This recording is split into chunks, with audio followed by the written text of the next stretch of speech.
میرے آقا فرماتے ہیں جو میرا غلام، جو میرا امتی میری بارگاہ میں صدق دل سے مجھ پہ درود پڑھتا ہے، اس غلام، اس امتی کے درود کو میں خود اپنی کانوں سے سنتا ہوں اور اس کا چہرہ بھی میں پہچانتا ہوں۔ کتنے خوش نصیب ہم اور آپ ہیں جس آقا کے بارگاہ میں ہم درود پڑھ رہے ہیں، جس نبی کے بارگاہ میں ہم درود پڑھتے ہیں، وہ نبی ہمارے درود کو سنتے بھی ہیں اور ہمیں پہچانتے بھی ہیں۔ کہیے سبحان اللہ، ہے نا؟ جانتے نبی کا ایک دیوانہ تھا، نبی کا ایک عاشق تھا جو ہمیشہ، جانتے اس کا پیشہ کیا تھا؟ اس کا پیشہ یہ تھا کہ وہ غریب آدمی تھا، تھوڑا سا کپڑا خرید کے لاتا تھا اور اسی کو بیچتا تھا، اور جو پیسہ ہوتا تھا اسی سے جو ہے بال بچوں کا جو ہے خرچ کا انتظام کرتا تھا، پوستا تھا، پالتا تھا اپنے بچوں کو۔ کام کیا تھا؟ تجارت کرنا، یعنی کپڑے کا وہ دھندا کرتا تھا، اسی کو خرید کے لاتا، اسی کو بیچتا، جو پیسہ ہوتا بچوں کی پرورش میں لگاتا۔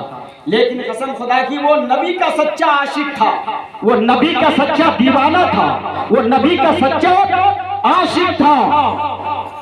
کپڑا تو بیچتا تھا، غریب تو ضرور تھا، زمین و جائیداد نہیں اس کے پاس تھی، دولت مند نہیں تھا، مگر مصطفیٰ سے پیار کرتا تھا۔ کہیے سبحان اللہ، آقا سے پیار کرتا تھا۔ روزانہ کا معمول تھا، بازار جاتا کپڑا لانے، نبی پہ درود پڑھتے ہوئے راستے میں جاتا، کپڑا خرید کر لاتا، مصطفیٰ کے بارگاہ میں درود پڑھتے ہوئے آتا۔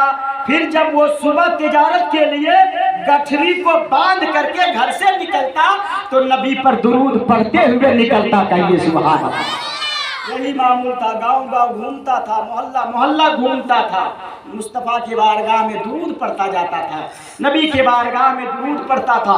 اگر کوئی کہتا کہ کپڑا دکھاؤ تو کپڑے کی گٹھری کو کھول رہا ہے مگر زبان سے مصطفیٰ پر درود پڑھ رہا ہے۔ کہیے سبحان اللہ، پڑھیں گے نا بھائی؟ پورا مجمع بولے یا رسول اللہ۔ کپڑا دکھاتا، مصطفیٰ کی بارگاہ میں درود پڑھتا، پھر گٹھری باندھتا، مصطفیٰ پہ درود پڑھتا، پھر آگے نکلتا، یعنی جہاں جہاں دین بھر وہ چکر لگاتا، گھومتا۔ نبی کا ایسا عاشق تھا کہ نبی کے بارگاہ میں درود پڑھتا ہوا جاتا۔ کہیے سبحان اللہ، درود پڑھتا ہوا چلتا، شام کو گھر آتا، درود پڑھتے پڑھتے پڑھتے پڑھتے نماز پڑھتا، درود پڑھتا، سو جاتا درود پڑھتے پڑھتے۔ قسم خدا کی دن گزرتے گئے، دن گزرتے گئے، رات بیتتی گئی، اچانک ایک دن مدینے والے آقا تشریف لائے، خواب میں۔ کہیے سبحان اللہ، بتائیے کون کہتا ہے کہ مصطفیٰ غریبوں سے پیار نہیں کرتے؟ صرف بلڈنگ والے سے پیار کرتے میرے آقا؟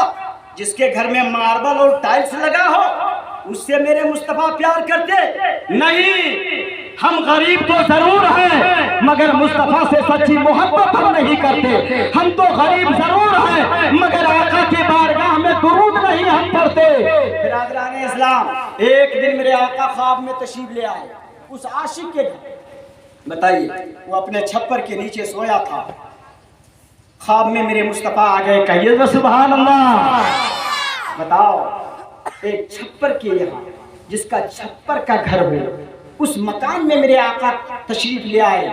آنے کے بعد وہ عاشق دیکھ رہا ہے آنے والا کوئی نورانی شکل چہرہ لیے آیا ہے۔ کہیے سبحان اللہ، آنے والا بڑا خوبصورت آیا ہے، آنے والا جو ہے کالی کالی زلفوں والا آیا ہے، آنے والا بڑا ہی خوبصورت ہے، بڑا ہی نورانی چہرہ لیے آیا ہے۔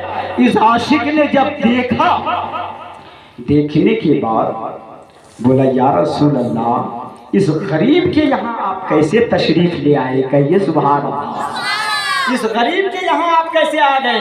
میرے آقا فرماتے ہیں، او میرے عاشق، ارے غریب اور امیر میں نہیں دیکھتا، تو میرا سچا دیوانہ ہے، تو روزانہ میرے اوپر درود شریف پڑھتا ہے، اس لیے میں تیرے اس ہونٹ کو